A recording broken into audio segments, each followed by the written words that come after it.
মাটিতে গড়াগড়ি করে লাভ হবে না, বিভাগ হবে তো কুমিল্লা নামেই হবে। নোয়াখালী সবকিছুই খালি, কিছু নেই, শুধু শুধু চিল্লাইয়েন না। নোয়াখালীকে বিভাগ দিলে কি ক্ষতি হবে? আসলে আমি বলবো যে নোয়াখালীকে বিভাগ দিলে নোয়াখালী বেশি উপকৃত হবে। কুমিল্লাকে বিভাগ দিলে বাংলাদেশ যতটুকু উপকৃত হতো, হয়তো নোয়াখালীকে বিভাগ দিলে তার থেকে মানে তারা উপকৃতটা কম হবে। আপা মাফসে দোয়া চাই, আঙ্গ বিভাগের দরকার নাই। আঙ্গ নোয়াখালী খালি আসিল, খালিয়ে থাক, আঙ্গ দরকার নাই। দরকার হইলে আপনাদের তো শিক্ষা বোর্ড আছে, আপনারা আরেকটা শিক্ষা বোর্ড দেন।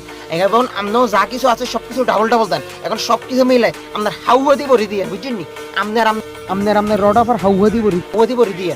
আর কত হয়েছে কি, আঙ্গ নোয়াখালী বাসীদের পক্ষ থেকে একটা আবেদন থাকবো, একটা দাবি থাকবো।